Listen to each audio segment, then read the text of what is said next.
Quoi? 1000 abonnés? Ouh. Ah, attendez, il y a quelqu'un qui m'appelle. Allô? Oui? Oui? Ah bon? Ah bon? Ah ok. Quoi? 1500 abonnés? Ouh. Alors oui, 1500 abonnés. Bah, je dois dire que honnêtement, je suis la première étonnée, je pense, parce que je m'attendais pas du tout à ce que j'obtienne autant d'abonnés en si peu de temps. Alors ma chaîne, elle a été créée un petit peu avant, hein, je l'utilisais pas réellement. Mais là, je vais dire en moins de 6 mois, j'ai dû avoir, je pense, 1200 abonnés. Voilà. Donc, ben, merci à tous parce que c'est grâce à vous tous. Merci de vous intéresser à ce que je fais, au contenu des vidéos. C'est toujours plaisant de voir ce qu'on fait n'est pas vain et que ça sert à des gens et que ça leur permet d'améliorer leur praticité en apiculture. Voilà. Donc je suis assez contente de contribuer à tout ça. Alors j'ai encore beaucoup de choses à vous raconter. J'espère que ces sujets qui arrivent vous plairont. D'ailleurs peut-être avez-vous d'autres sujets auxquels je n'aurais pas pensé. Donc n'hésitez pas dans les commentaires, allez-y. Peut-être vous avez des meilleures idées que moi. Donc ce que je vais faire pour cette nouvelle vidéo, c'est que en fait je me rends compte que vous êtes 1500 à me suivre et que j'imagine peu d'entre vous me connaissent réellement, puisque vous me suivez par rapport aux vidéos que je mets en ligne, mais vous ne connaissez pas mon parcours, surtout mon parcours en apiculture, parce que c'est aujourd'hui ce qui nous intéresse. Donc ce que je vais faire aujourd'hui, c'est qu'une fois de n'est pas coutume, on n'ira pas aux ruches, on ne verra pas d'abeilles aujourd'hui, mais je vais vous raconter voilà, mon début en apiculture et puis quelque part aussi ma progression dans l'apiculture et aussi relater mes déboires, mes débuts, un peu ce que tout le monde a vécu quand on a reçu notre première ruche. Voilà, je vais vous présenter tout ça aujourd'hui. Allez, c'est parti!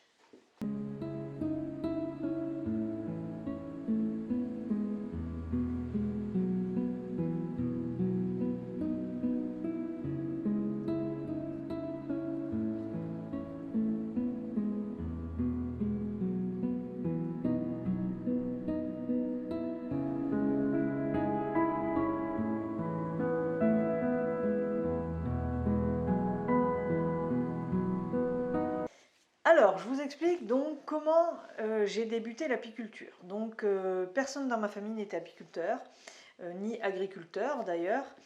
Et puis donc j'ai fait mes études, j'ai obtenu un travail dans le commerce, donc qui n'a absolument rien à voir. Puis j'ai eu mes enfants, 3 enfants, quasiment coup sur coup. J'ai décidé de prendre un congé pour m'occuper de mes enfants. Et puis je suis pas quelqu'un qui reste naturellement à la maison. J'ai vite tourné en rond. Je ne savais pas plus quoi faire, malgré que bon, il y avait quand même les enfants, mais j'avais envie de voir autre chose, de faire autre chose. Et puis d'un coup, d'un seul, voilà, avec mon frère, on a décidé d'acheter des ruches. Voilà, parce qu'on en avait l'envie depuis un petit moment. C'est pas que ça nous trottait, mais bon, c'était quelque chose qui nous intéressait. Et puis on s'est dit, allez, tiens, on va se lancer, on va acheter des ruches. Donc on a acheté 3 ruches sur le Bon Coin. Enfin, on a acheté 3 ruches peuplées sur le Bon Coin. Et puis mon frère a obtenu d'un ami une ruchette avec un essaim de l'année. Donc on a démarré, mon frère et moi, avec 4 ruches. En 2000, alors que je ne dise pas de bêtises, en 2012, donc mes jumeaux avaient 2 ans. Voilà, donc on ne connaissait rien du tout en apiculture, ni lui ni moi. Et puis on part, donc il part, en l'occurrence c'était lui, acheter les fameuses ruches à ce monsieur sur le Bon Coin, sans rien connaître, sans combinaison, sans rien, comme ça. Et puis donc mon frère demande à ouvrir les ruches, demande à voir comment ça se passe, avoir quelques conseils au moins pour démarrer. Et le monsieur, assez âgé, lui répond non, non, non, non, faut pas ouvrir les ruches parce que toutes les abeilles elles vont s'envoler, donc il y aura plus de ruches plus d'abeilles dans ta ruche, donc il faut surtout pas ouvrir la ruche. Bon, alors c'est une erreur, une grave erreur de débutant, hein, faut jamais accepter ça bien sûr. Donc nous, ne connaissant rien, c'est ce qu'on fait. Hein, donc voilà, on ramène les ruches. Elles avaient été calfeutrées avec de la laine de verre. Vraiment, là, le système D, la débrouille. On ouvre donc les ruches. On n'avait pas de matos. On avait scotché du scotch autour de nos gants, autour de nos bottes, parce qu'on n'avait pas de combi. Enfin bref, c'était nos débuts, les déboires. Et puis en ouvrant ces premières ruches, on s'est vite rendu compte qu'il y avait un problème. Voilà, ce monsieur n'avait certainement pas ouvert ses ruches depuis des années. Il y avait plus de fausses teignes que d'abeilles dans les ruches. Une qui sortait un peu du lot, mais les deux autres, c'était une vraie catastrophe. Les cadres noirs au possible. Et on a tout de suite vu la différence avec la fameuse ruchette que mon frère avait eue en cadeau. On s'est vite rendu compte qu'il y avait un problème. Donc ce qu'on a voulu faire, c'est qu'on a souhaité tout de suite suivre des cours d'apiculture, parce qu'on s'est vite rendu compte que on n'aurait pas réussi tout seul, qu'il y avait trop de choses à savoir, que c'était vraiment un monde qu'on ne maîtrisait pas, qu'on ne connaissait pas, et puis pour sauver les deux ruches, enfin les trois, mais en tout cas particulièrement les deux ruches qui faisaient un peu la tête là, on s'est dit on n'a pas d'autre solution que d'apprendre quoi. Donc on a eu les ruches en août, en septembre on était déjà inscrit dans un rucher école.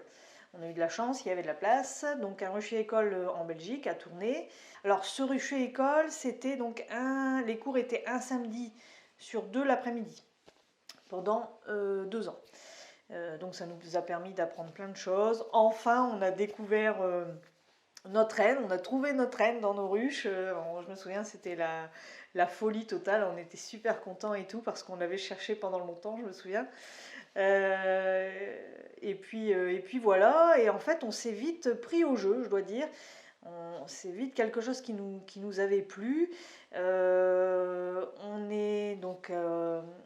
On était à l'école à Tournai, donc il y avait le conservatoire de l'abeille noire à Chimay. Donc très vite, on a acheté des petits nucléis fabriqués par quelqu'un là dans ce rucher école pour aller faire féconder nos premières reines. C'était pareil, tout un jeu. On n'avait pas d'expérience, quoi. On commençait seulement à connaître un peu, mais c'est vrai que je dois avouer que c'était un peu compliqué. Donc on avait fait en reménage naturel, on avait sélectionné la plus belle de nos colonies sur 4. C'était pas compliqué, c'était celle que mon frère avait eue en cadeau, parce que les autres, ça ne valait rien. Et puis on a développé comme ça notre cheptel. Donc ça c'était pas la première année puisqu'on a commencé en septembre 2012, donc c'était la saison 2013, la première vraie saison apicole. Et puis là aussi je dois dire, on a eu de la chance, nos 4 colonies ont passé l'hiver. Tout de suite, on était comme des fous, on était tout le temps dans nos ruches. Donc les 4 colonies ont passé l'hiver et c'est grâce à ça qu'on a pu commencer l'élevage l'année suivante parce que déjà 4 colonies c'était pas beaucoup pour commencer un élevage, mais on a réussi. Voilà, très vite on s'est pris au jeu. On a très vite compris que clairement c'était vraiment quelque chose qu'on aimait tous les deux. Puis moi j'étais aussi dans une période où je ne savais pas ce que je voulais faire de ma vie, puisque j'étais maman au foyer, puis il fallait absolument que je remette le pied à l'étrier, je ne voulais pas du tout passer ma vie à la maison, j'ai pas du tout ce tempérament-là. Et puis quand j'ai commencé à chercher du boulot, honnêtement je savais pas quoi faire, quoi. Je savais pas dans quel domaine travailler, où chercher. Et je me souviens un jour avoir fait le point et me dire en fait qu'est-ce que je veux faire de ma vie. Et j'adorais aller aux ruches et je me suis dit en fait c'est ça, en fait il y a que ça que j'adore en ce moment, C'est ça, j'adore aller aux ruches. Donc c'est ça que je vais faire. J'ai eu la chance de tomber sur un super apiculteur dans mon coin. D'ailleurs, coucou, je pense que tu te reconnaîtras. Un très bon apiculteur. Je me souviens, je l'ai appelé. Donc je l'ai appelé parce qu'on parlait souvent de lui dans la presse. Alors, il m'a dit t'es libre demain? Alors, moi je réponds bah oui, forcément, j'avais rien d'autre à faire. Donc oui. Eh ben tu viens demain. Donc voilà, l'aventure a commencé comme ça. Je suis partie chez lui. Donc là, on était en 2014. Je l'ai appelé, c'était en février-mars, si mes souvenirs sont bons. Et puis donc, je suis allée chez lui, on a pas mal discuté. Et puis, directement, j'ai été embauchée pour faire une saison avec lui. Il m'a tout appris de l'apiculture. Alors les bases apicoles, j'avais mes bases de rucher école, donc sur tout ce qui est anatomie, tout ça, je l'avais, mais j'avais pas du tout la pratique, faut être honnête. C'est lui qui m'a tout appris de A à Z, de toute façon c'est clair. Et puis là tout de suite je me suis dit, bon bingo quoi, visiblement c'est vraiment, ça me plaît toujours autant, donc ça faisait 2 ans que je faisais de l'apiculture. Alors, je ne savais pas encore réellement que j'allais en faire mon métier, mais clairement, ça, voilà, ça prenait vraiment une énorme place dans ma vie. Et je me suis dit, bah, je vais foncer, quoi. Je vais foncer, on verra ce que ça donnera. Donc, suite à ça, lui m'a présenté plusieurs autres apiculteurs professionnels. Donc d'ailleurs, je les remercie tous. J'ai fait un petit voyage chez l'un, chez l'autre, un petit peu pendant toute la saison, dont quelque chose qui m'a, je pense, un peu aussi révélé la beauté de l'apiculture, la beauté de l'abeille. C'est vraiment quelque chose qui m'a plu tout de suite. Je suis partie chez quelqu'un qui faisait de la gelée royale. Donc il y avait le greffage à faire et tout ça. Et ça m'a vraiment, vraiment emballé, quoi. J'adorais déjà l'apiculture, mais là, voilà, coup de foudre, quoi. Coup de foudre, je me suis dit, je veux faire ça. Je veux faire de la gelée royale. Donc, ma saison apicole se termine. Donc, on est toujours dans l'année 2014, ça se termine. Ce fameux apiculteur qui m'a tout appris me dit, bah, écoute, il faut que tu te formes, il faut aller au GPGR, fais une formation. Donc j'ai contacté le GPGR. Donc GPGR, c'est groupement des apiculteurs professionnels qui produisent de la gelée royale. Et eux proposaient des formations à distance validées par un stage d'1 semaine. Donc en septembre ou octobre 2014, donc j'ai fait ma formation par correspondance. Et puis je suis allée en stage 7 jours, donc c'était dans les Pyrénées. Suite à ça, là je me suis dit, bon allez, je me lance, je vais faire une formation diplômante en apiculture. Donc c'était le BPREA, le brevet professionnel de responsable d'exploitation apicole. Ça donc c'était en 2015. J'ai pendant toute cette année fait cette formation en correspondance aussi, parce que j'avais mes enfants à la maison, parce que j'avais aussi pas mal de ruches à l'époque. Je ne sais plus combien, il faudrait que je regarde, mais j'étais entre 50 et 70 ruches. Et pendant toute ma formation, donc il y avait un stage à faire, j'ai choisi de faire mon stage.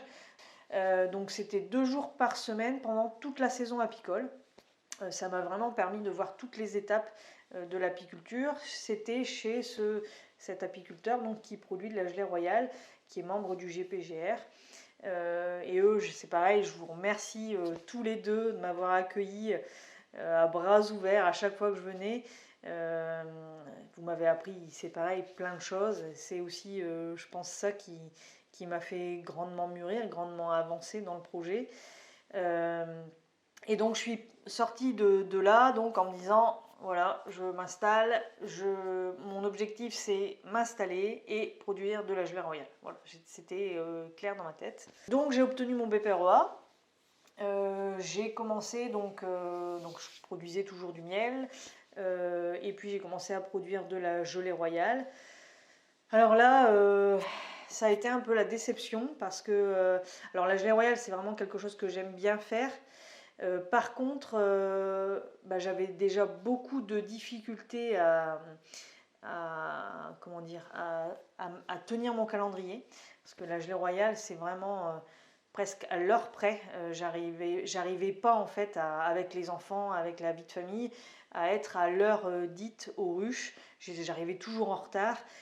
Donc bon, les taux de production de gelée royale n'étaient pas très bons. Voilà. Donc c'est ça un peu qui m'a refroidi. Et la deuxième chose, et non des moindres, qui m'a refroidi, c'est que vendre de la gelée royale, c'est super compliqué. Clairement, les ventes, c'était pas ça, quoi. Donc clairement, tous ces sacrifices, entre guillemets, que j'avais fait pour la production de gelée royale, bon, moi, j'ai été déçue de pas vendre cette gelée royale comme je l'aurais aimé, en fait, comme je l'aurais espéré. Ça m'a un petit peu refroidi. Du coup, bon, bah, je me suis pas démontée. Mon cheptel était quand même grandissant aussi. Puis c'est vrai que le miel, c'était aussi quand même quelque chose que j'aimais faire. Ce que je n'aimais pas, ce que je n'aimais pas et ce que je ne voulais pas, je vais dire, c'est que je voulais pas transhumer. Parce que mes enfants étaient jeunes et que je ne voyais pas comment j'allais faire pour transhumer, qu'il fallait un véhicule, qu'il fallait une remorque. Moi, j'étais avec un petit Kangoo, mon petit Kangoo jaune. D'ailleurs, tout le monde me promenait pour la, la factrice du coin. À chaque fois, on m'arrêtait, je vous donne un courrier. Voilà. Voilà, mon petit Kangoo, bah, je ne mettais pas grand chose là-dedans, hein, pas grand chose comme ruche, donc il fallait que j'achète une remorque. Enfin bref, je m'étais dit non, je ne ferai pas de transhumance, et puis voilà, j'étais un peu devant le fait accompli, et je me suis dit, bon, bah il n'y a pas, si je ne fais pas de la gelée royale, il faut quand même que tout cet argent que j'ai investi, il faut que je l'utilise pleinement, quoi, si on peut dire. Donc bah, j'ai fait le pas, j'ai acheté une remorque, puis je me suis dit bah, je vais transhumer, on verra bien ce que ça dira. Et finalement ça a été une bonne expérience. La première année, ma première transhumance, là c'est pareil, un apiculteur qui se reconnaîtra, c'est grâce à lui que j'ai fait ma première expérience de transhumance, parce qu'il m'a gentiment laissé me mettre sur son rucher de transhumance, hein, donc tu te reconnaîtras et je te dis aussi coucou. Et puis cette année-là, bah, j'avais fait un gros carton, quoi, hein. C'était du beau miel, c'était du tilleul en plus, alors que j'étais pas venue à la base pour faire du tilleul, j'étais venue pour faire un tout de fleurs. Ça avait été une superbe année, et c'est vrai que là, du coup, ça m'a quand même motivée dans le sens où moi ici, où je suis en local, on produit pas grand-chose à l'été, et puis là-bas sur la transhumance, j'avais explosé mes records, quoi. Donc bah voilà, ça m'a donné l'envie de poursuivre ça, la transhumance, et je me suis rendu compte que finalement c'était quand même j'avais su le concilier quand même avec ma vie de famille. Et voilà, en fait là, mon chemin, je vais dire, il était presque tracé. Je savais que je voulais faire du miel, qu'il fallait transhumer, et bon, c'était parti, quoi, dans ma tête. C'était bon, j'allais m'installer, j'allais en faire mon métier. Bon, aussi, il ne faut pas oublier de dire que je faisais de plus en plus d'investissements pour l'apiculture, donc toujours, en fait, tout l'argent qui rentrait du miel, ça repartait dans l'achat de ruches, dans l'achat de ruchettes, dans l'achat de matos. Je voyais qu'à terme, bon, j'allais m'en sortir. Ça faisait aussi 4 ans que je faisais de l'apiculture, ça me plaisait toujours autant, même plus. Je pense que dans la famille, d'ailleurs, ils sont tous d'accord pour dire que mon frère et moi, on les a saoulés des heures et des heures avec l'apiculture. Donc la passion, elle n'a jamais fané, en fait, hein. Elle a toujours été très très très présente. Donc j'ai arrêté la gelée royale. Mais par contre, comme le greffage me plaisait beaucoup, j'ai choisi de refaire une saison supplémentaire. Donc chez le premier apiculteur qui m'avait pris en tant que saisonnier, pour me perfectionner dans le greffage. Alors j'aimais déjà vraiment ça, mais à deux, donc j'étais pas employée, hein, à deux on a travaillé en collaboration, je veux dire, toute une année. Du coup, ça m'a permis de m'améliorer grandement dans l'élevage, dans la gestion des nucléi, la gestion des éleveuses, etc. J'ai plus fait le parcours dans ma tête. Je me suis installée donc en 2019. Et donc cette année, en 2020, c'est ma première saison en tant qu'installée. Donc cette année, je vais hiverner 320 colonies exactement. Donc je tiens à préciser que je n'ai jamais acheté d'essaim. Les 4 premiers essaims que j'ai achetés, je les ai achetés avec mon frère, donc on en a acheté donc 3, puisque lui, on lui en a offert une. Donc on a commencé avec 4 colonies, lui et moi. Et voilà, moi je m'installe cette année et lui s'installe, enfin, je me suis installée l'année dernière et lui s'installe cette année. Donc on a chacun nos exploitations, on se donne un coup de main de temps en temps. Pour certaines choses qui sont plus pratiques de faire à deux, je pense au transhumance, je pense aux récoltes, à la pose de chasse abeilles, etc. On se donne des coups de main. Voilà un petit peu mon histoire. Voilà, j'espère que ça va vous permettre de me connaître un peu mieux, d'avoir une idée de ce qu'est mon travail et puis mes débuts aussi un peu périlleux, je vais dire, en apiculture. Donc voilà, pour vous dire que tous, on commence avec peut-être nos petits déboires hein, au début. Et puis c'est pas pour autant qu'on peut pas se perfectionner après par la suite, quoi. Voilà. C'était mon petit mot de la fin. Faire les vidéos vraiment sur YouTube, c'est vraiment quelque chose qui me plaît, pour lequel je passe beaucoup de temps. J'ai estimé à peu près travailler 3 heures par semaine pour faire ces vidéos. Donc, ce temps-là, c'est du temps sur lequel je ne peux pas être sur mon exploitation. Mon exploitation, c'est ce qui me fait vivre. Et c'est vrai que ça me prend beaucoup de temps, donc si vous pouviez être gentil et vous abonner, alors je demande pas ça à chaque fois parce que j'aime pas demander ça, je veux pas faire comme tout le monde et dire abonnez-vous, lâchez un pouce de like. Non, j'ai pas envie de vous dire ça. Vous êtes assez grand pour savoir si vous voulez vous abonner ou pas. Juste une petite parenthèse, voilà, je tiens à vous dire que ça prend beaucoup de temps. C'est chronophage, c'est énergivore, il faut avoir des idées d'autres vidéos, etc.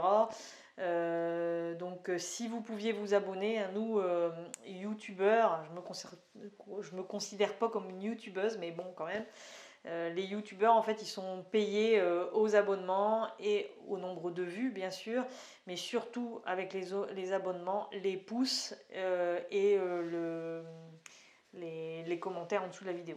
Voilà, donc s'il vous plaît, si vous aimez mon travail, si vous aimez ce que je fais, abonnez-vous, voilà, je l'ai dit cette fois-ci, abonnez-vous, mettez votre petit pouce, un petit commentaire, voilà, donc pas que sur cette vidéo, sur toutes les autres aussi, si vous voulez être au courant de tout ce que je fais, voilà, n'hésitez pas.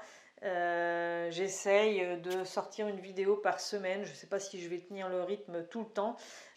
Voilà, donc vous savez ce qu'il vous reste à faire. Si vous voulez recevoir toutes mes actualités, les dernières vidéos et tout ça, n'hésitez pas et abonnez-vous. Voilà, j'espère que cette vidéo vous aura plu. Moi je vous dis à bientôt pour de nouvelles aventures.